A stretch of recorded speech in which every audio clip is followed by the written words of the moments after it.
internet of value at Ripple, we're thinking much bigger than just cross-border payments. It's kind of like Amazon with rare books in the early days, just this market happens to be a $10 trillion market. We are at a historic turning point. Said in the past that you are doing for money what email did for communication. Moving the whole revolution forward. Take on it. There's trillions of dollars parked around the world. XRP. Is there a possibility that Ripple could take over Swift one day?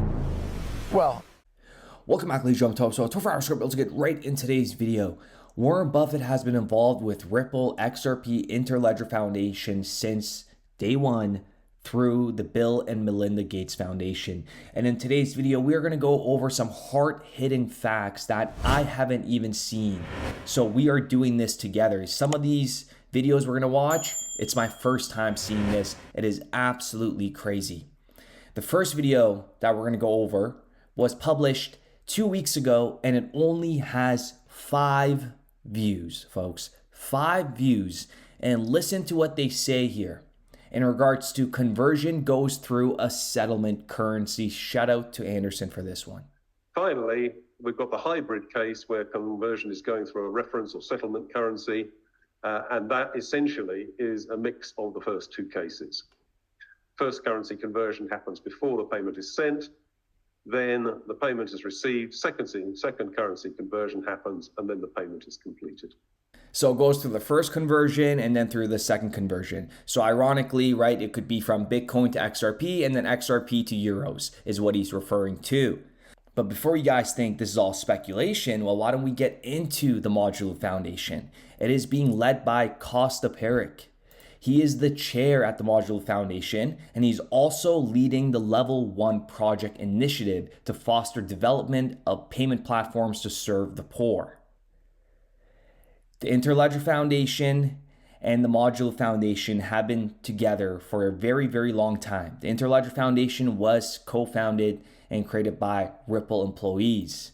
Ripple releases Interledger to connect banks and blockchains. This was back in 2015. And Costa Peric is also leading the Level 1 project, right? Which, you know, we've said many, many times, achieving a level playing field.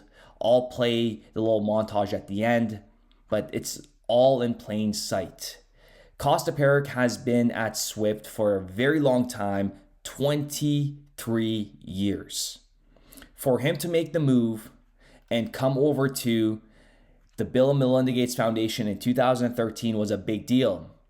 Why do I say that? Listen to what he says here. So, metaphorically speaking, banks live in castles, which are very protected environment for good reasons, regulation, risk management, so. But in general, it's kind of difficult to innovate in such an environment. So my advice and what we used in InnoTribe and what I'm setting up to do at the foundation is to make a sandbox where you can experiment in a safe way. I have a very good example in Bangladesh of such an experiment. It's called Bcash. It's in fact a startup company. If you look at it, it looks like a startup company. It has quite tremendous success in terms of getting mobile money in Bangladesh to poor people. But in fact, it's an emanation of the bank. Did you hear how he referenced Bcash 9 years ago? I'll leave the link in the description down below for you guys to watch the full clip. But Bcash has been a partner with Ripple. Bcash and mobile money connect through RippleNet to power wallet-to-wallet remittances. Bcash and mobile money will gain access to a wide range of RippleNet's features, including wallet-to-wallet transactions.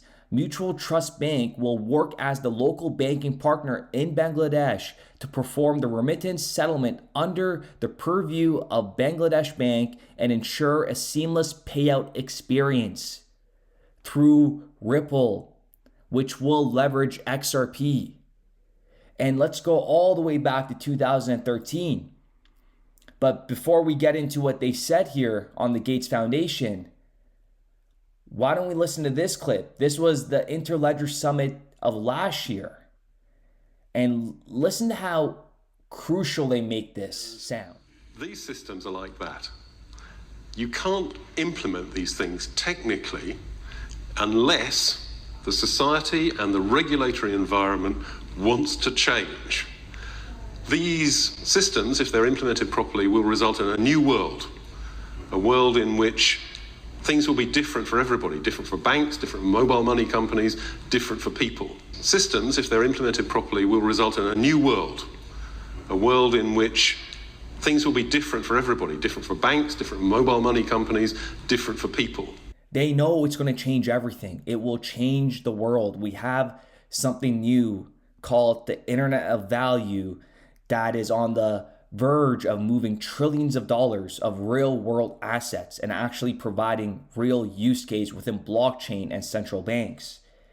Listen to this part. So this was published in 2013. Digital payments can benefit the poor and be good for businesses. Look who's involved. The foundation is led by a couple individuals right here, and it goes on to say Warren Buffett. So he knows 1 trillion% what's going on behind the scenes with the Interledger Foundation, Ripple. But having the combination of ILP with XRP, we think that's kind of the killer formula. The Module Foundation, the Level 1 project that is being led by one of the pioneers at Swift. This man right here is a pioneer. He started working there in 1990. That is a massive deal. And even if we go to a PDF from 2014, the opportunities of digitalizing payments. Listen to what they said here. Of course, look who's involved.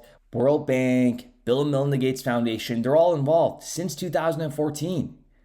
And liquidity is one of their main priorities. Listen to this. Physical infrastructure. They went on to say providing physical access to financial services or cash in and out points and ensuring sufficient liquidity at access points, including in rural areas, remain the core challenges in moving towards digital payments. Wow. With that being said, ladies and gentlemen, I do appreciate every single one of you guys. If you guys enjoyed this video, go ahead and smash that like button. Can we cross 2,000 likes? It's completely free. Subscribe to the channel if you haven't already. We're giving away 1,000 XRP when we reach 60,000 subscribers. Hard-hitting facts only on this channel.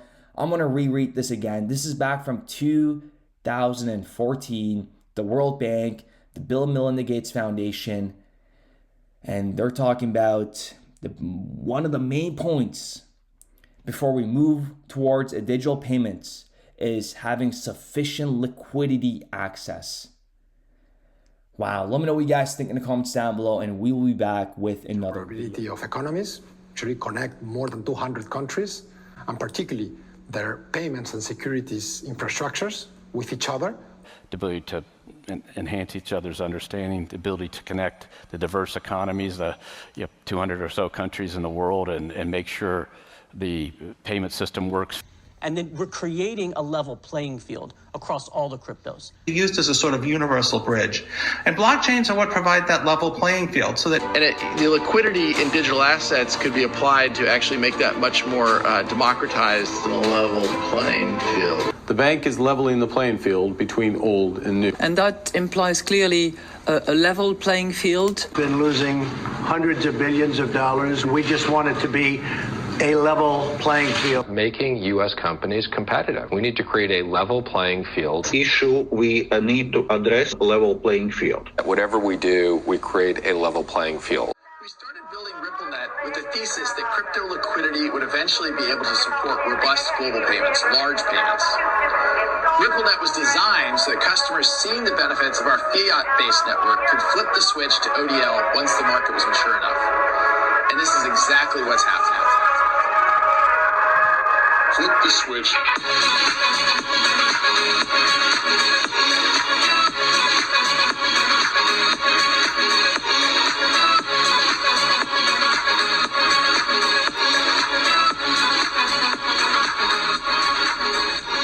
I think what we're building has, it's solving a real problem. And I think all of the tokens, my advice to anybody would be, understand the utility. If there's real utility and there's real value being delivered to a real customer, there will be value in the token.